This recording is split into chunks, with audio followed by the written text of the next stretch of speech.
श्री राम जी ने बाली को छिपकर क्यों मारा? इसके पीछे का सबसे बड़ा कारण हनुमान जी ही थे। आखिर ऐसा क्या हुआ था कि श्री राम जी को बाली को छिपकर मारना पड़ा? और क्या श्री राम जी भी डरते थे कि अगर वो बाली के सामने गए तो बाली उनकी आधी शक्ति हर लेंगे और कहीं बाली उन्हें हरा न दे? और इस कहानी में हम ये भी जानेंगे कि क्या हुआ जब बाली ने हनुमान जी को युद्ध के लिए ललकारा। तो चलिए शुरू करते हैं आज की कहानी। कथा में आगे बढ़ने से पहले बाली के बारे में कुछ बातें आपको जान लेना चाहिए। कथाओं में ऐसा कहा गया है कि बाली इंद्र के धर्मपुत्र थे और इंद्रदेव से ही उन्हें एक अजेय माला मिली थी जिसे पहनकर बाली की शक्तियां 1000 गुना बढ़ जाती थीं।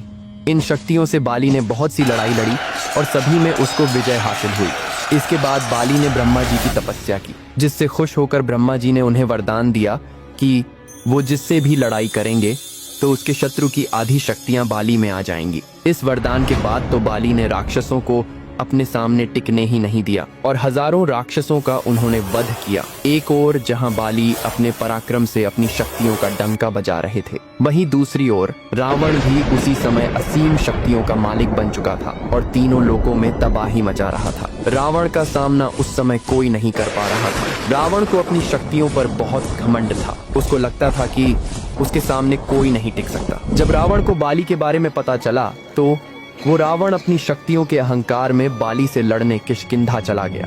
पर रावण को ये नहीं पता था कि बाली के सामने जाने पर उसकी आधी शक्तियां बाली में समा जाएगी और रावण किष्किंधा में जाकर बाली को लड़ाई के लिए ललकारने लगा। रावण की ललकार सुनकर बाली बाहर आ गया, जिसके बाद रावण ने बाली को युद्ध के लिए चुनौती दी। बाली ने रावण की चुनौती स्वीकार कर ली और इसके बाद दोनों में भयंकर युद्ध शुरू हो गया। लेकिन बाली को मिले वरदान के कारण रावण की आधी शक्तियां बाली में समा गईं, जिससे बाली ने रावण को युद्ध में हरा दिया।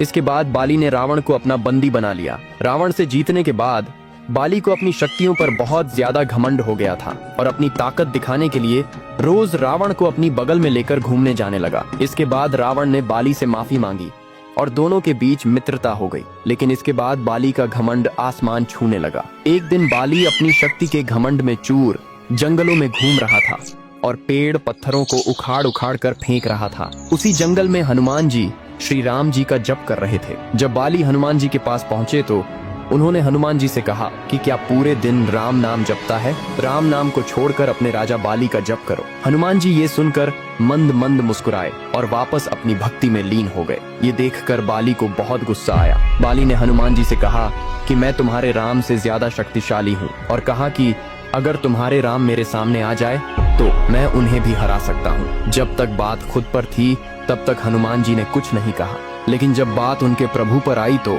हनुमान जी नहीं रुक पाए और बाली से कहा कि हे वानर राज, मेरे प्रभु श्री राम जी से लड़ने से पहले क्या आप उनके इस दास हनुमान से लड़ना चाहेंगे? अपनी शक्तियों के घमंड में चूर बाली हनुमान जी से लड़ने को तैयार हो गए और बोले, कल भोर होते ही हम युद्ध क्षेत्र में मिलेंगे। ये कहकर बाली अपने कक्ष में चले गए और हनुमान जी वहीं राम नाम जप में लग गए। जब ब्रह्मा जी को इस बारे में पता चला तो वे हनुमान जी के पास गए और हनुमान जी से कहा कि वो ये युद्ध न करे। हनुमान जी ने ब्रह्मदेव जी को नमस्कार किया और बोले कि हे ब्रह्मदेव, जब तक बात मेरे तक थी तब तक मैंने कुछ नहीं कहा, लेकिन अब बात मेरे प्रभु पर आ गई है, मैं ये लड़ाई अवश्य करूंगा। ये सुनकर ब्रह्मदेव जी ने हनुमान जी से कहा कि हे हनुमान, ठीक है, आप युद्ध करो, लेकिन कल युद्ध में आप अपनी शक्तियों का सिर्फ 10वां हिस्सा ही लेकर जाए।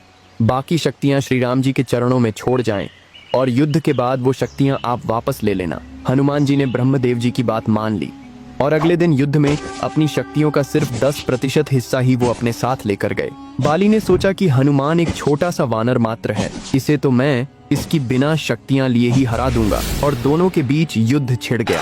हनुमान जी जब लड़ाई में विजयी होने लगे तो बाली ने हनुमान जी की आधी शक्तियां लेने का आह्वान किया और जैसे ही हनुमान जी की शक्तियां बाली में जाने लगी तो बाली का शरीर धीरे धीरे विशालकाय होने लगा। बाली समझ नहीं पा रहा था कि ये क्या हो रहा है। बाली का शरीर फटने को हो रहा था। बाली को ऐसा लग रहा था मानो उसके शरीर के अंदर ज्वालामुखी फटने वाला हो। और अभी तो बाली ने हनुमान जी की शक्तियां लेना बस शुरू ही किया था, जिसे वो झेल नहीं पा रहा था। बाली बेहोश होने ही वाला था कि तभी ब्रह्मदेव जी बाली के सामने आए और बोले कि बाली, अगर अपनी जान बचाना चाहते हो तो हनुमान जी की नजरों से बहुत दूर चले जाओ। ये सुनकर बाली वहां से भागने लगा। जैसे जैसे बाली हनुमान जी से दूर जा रहा था वैसे वैसे उसका शरीर ठीक होने लगा और जब वो हनुमान जी से बहुत दूर चला गया तो बाली ने ब्रह्मा जी से इसका कारण पूछा। ब्रह्मदेव जी ने बताया कि हनुमान जी की शक्तियां असीमित और अपार हैं। उन शक्तियों को सिर्फ हनुमान जी ही संभाल सकते हैं और मेरे कहने पर हनुमान जी इस युद्ध में अपनी शक्तियों का सिर्फ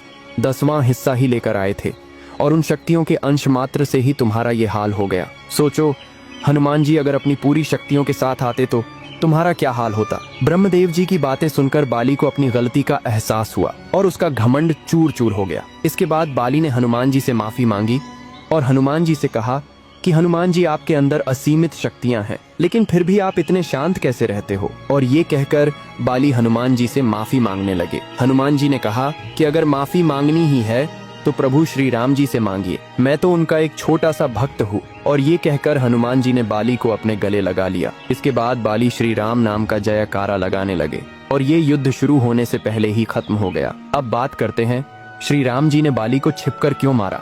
दरअसल इसके पीछे के कुछ तथ्य रामायण में लिखित है। श्री राम जी सुग्रीव को अपना मित्र बना चुके थे और उन्हें वचन दे चुके थे कि वो बाली का वध अवश्य करेंगे, क्योंकि बाली के पापों का घड़ा भर चुका है और क्षत्रिय होने के नाते उनको ये आदेश था कि अगर कहीं भी कोई पाप करता है तो पापियों को दंड अवश्य दिया जाए। बाली ने सुग्रीव को अपने राज्य से निकालकर सुग्रीव की पत्नी रोमा पर जबरन अपना हक जमा लिया था, जिसकी सजा सिर्फ मृत्यु थी और क्षत्रिय होने के नाते वो दंड श्री राम जी कैसे भी दे सकते थे। हालांकि दंड देने से पहले श्री राम जी ने सुग्रीव को बाली के पास एक आखिरी मौका देने के लिए भेजा भी था, लेकिन उसे बाली ने ठुकरा दिया था। श्री राम जी के कुल में एक प्रथा ये भी कि जब कोई जानवर पागल हो जाता है और मरने मारने पर उतारू हो जाता है तो उसका शिकार करना अनिवार्य हो जाता है, और बाली भी वानर प्रजाति से था जो सुग्रीव को मारने जा रहा था। इसलिए श्री राम जी ने बाली का शिकार किया, और शिकार तो छुपकर ही किया जाता है। अब बात करते हैं आखिरी तथ्य की। अगर श्री राम जी बाली के सामने आ जाते तो बाली को मिले वरदान के अनुसार बाली श्री राम जी की शक्तियों को अपने अंदर लेने का प्रयास करते। और जैसा कि आप सब जानते हैं कि श्री राम जी के भक्त हनुमान जी की क्षण भर शक्तियों से बाली का शरीर फटने को हो गया था, तो श्री राम जी तो स्वयं नारायण भगवान थे, और अगर ऐसा होता तो बाली उसी वक्त मर जाता। ब्रह्मा जी के वरदान की लाज रखने के लिए श्री राम जी ने बाली को छिप कर मारा था। तो बोलो जय श्री राम। और अगर आज की कहानी आपको अच्छी लगी हो तो लाइक, सब्सक्राइब और कमेंट जरूर करें।